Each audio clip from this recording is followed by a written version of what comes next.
ఇక ఇప్పుడు అయోధ్యలో బాలరామునికి అభిషేకం జరుగుతుంది. మనం లైవ్ లో చూద్దాం. दूर से जब हम आ रहे थे तो जहां तक हमारी दृष्टि जा रही थी लोग ही लोग थे, लोगों का जन सैलाब था। और ये देखिए स्क्रीन पर किस तरह से किस भक्ति भावना में माताएं अबाल वृद्ध सभी लगे हैं और सबके मन में राम अवस्थित हैं और ये प्रभु का दिव्य रूप है। अभिषेक का क्रम चल रहा है, लोग अपने अपने स्क्रीन पर ही अयोध्या पहुंचे हुए हैं क्योंकि मन में अगर उनके राम हैं तो दूरदर्शन के माध्यम से वे राम में अवस्थित हो गए हैं। मनीष, इस पर आप क्या कहेंगे? आपने बहुत सारी बातें यहाँ पर हमारे तमाम दर्शकों तक पहुँचाई। दरअसल हम जो कुछ भी यहाँ पर कह रहे हैं, जो कुछ भी हम यहाँ पर वर्णन कर रहे हैं, वो पूरा भावमय है।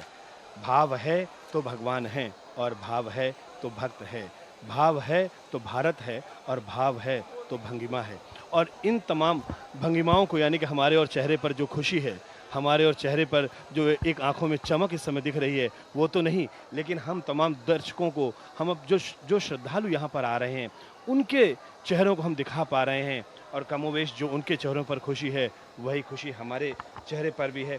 और जैसा आपने भी राम का वर्णन किया, वाकई श्री राम भक्तों की भक्ति हैं, ज्ञानियों का ज्ञान है, तपस्वियों का तप है, कवियों का काव्य है, संगीत का स्वर है, मानवीय चेतना का चैतन्य है, शब्दों का संस्कार है, भाषा का श्लोक है, वाणी का माधुर्य है, सागर का गांभीर्य है, हिमवान का धैर्य है, शूरमाओं का शौर्य है, निर्बल का बल है, क्षमाशील की क्षमा है, चरित्रवान का चरित्र है, संयमी का संयम है, शासक की संप्रभुता है, माँ का वात्सल्य है, अनुशासितों का अनुशासन है, मर्यादित जीवन की मर्यादा है, मर्यादा पुरुषोत्तम हमारे भगवान राम, जिनके राम लला उस स्वरूप के दर्शन इस वक्त हम दूरदर्शन पर कर रहे हैं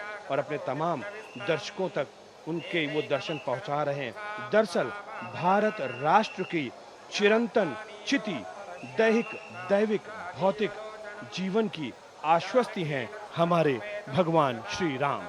बिल्कुल मनीष, और यह देखिए अभिषेक का क्रम जो है, अभिषेक के बाद आपने देखा होगा कि पहले जब उष्ण जल से और फिर शीतल जल से अभिषेक हो गया और इसके बाद आज यह रामनवमी का पवित्र दिन और अयोध्या की पावन धरा पे हम तो अपने दर्शकों से हम यह भी तो साझा करें कि चैत्र शुक्ल पक्ष नवमी तिथि आज भगवान राम का जन्मदिन है और आज हम सब इसको याद करें जब तुलसी बाबा ने लिखा नवमी तिथि मधुमास पुनीता शुक्ल पक्ष अभिजीत हरिप्रीता, मतलब मधुमास की नवमी तिथि शुक्ल पक्ष अभिजीत नक्षत्र में श्री हरि प्रकट हुए हैं।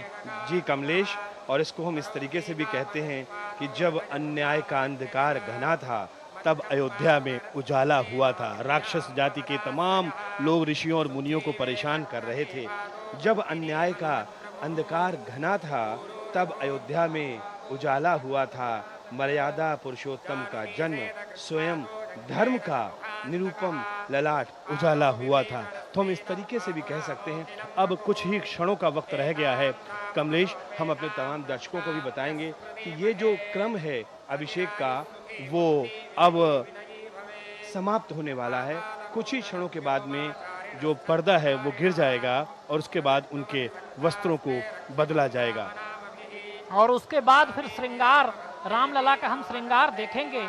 और जब अभिजीत मुहूर्त 12 बजे के आसपास जो अभिजीत मुहूर्त है उसमें फिर रामलला का हम लोग सूर्य तिलक भी देखेंगे, जिसकी प्रतीक्षा पूरे विश्व भर के दर्शक दूरदर्शन के माध्यम से देखने के लिए लालायित हैं। और यह अभिजीत मुहूर्त का बड़ा महत्व माना गया है मनीष जी। ये देखिए आप कमलेश, आप अगर देखेंगे तो अब धीरे धीरे करके जो है ना, उनके अभिषेक कराने के बाद में जो वहाँ पे दुग्ध है, जो वहाँ पे धृत है, जो वहाँ पर शहद है, जो वहाँ पर तमाम चीज़ें हैं, उनको हटाया जा रहा है, उनको साफ़ किया जा रहा है।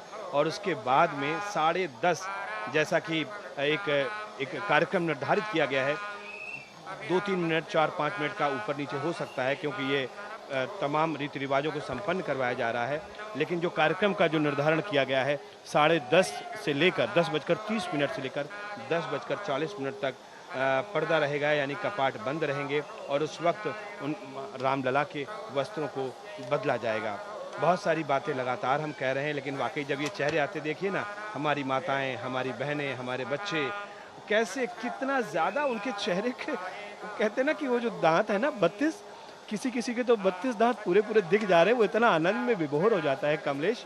और उनके चेहरों को देख के मैं भी अपने लोभ का संवरण नहीं कर पाता हूँ, और मैं ये सोचता हूँ कि मैं भी कस के खिलखिला के हंस लूँ, मैं कस के, मतलब मुझे ऐसा लगता है कि मैं भी क्या नृत्य करूं, मैं क्या गायन और वादन करूं, क्योंकि ये माहौल ऐसा बन रहा है कमलेश कि मैं अपने आप को रोक नहीं पा रहा हूं। यही हाल हमारा है, हम सबका है, क्योंकि हम सभी इस दृश्य में भाव विभोर हो गए हैं। यकीन मानिए, आपकी आंखों से गिरा यह आंसू मनीष भगवान राम का प्रसाद है। कल्पना कीजिए, यही राम कथा, क्या यह हमारी संस्कृति का पुनर्जन्म नहीं दिख रहा है?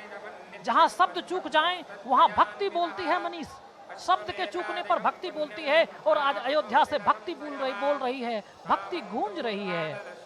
आप देखिए इसे, ये देखिए, अबाल वृद्ध महिलाएं ये सभी चली जा रही हैं, और इन सब इनके, मैं कह रहा था ना, दक्षिण भारत से भी बहुत भारी मात्रा में हमारे यहाँ लोग आए हुए हैं, दर्शक आए हुए हैं, और ये श्रद्धालु हैं, असीम श्रद्धा से इन्होंने उपवास रखा है और नंगे पांव चलकर यहाँ आए हैं।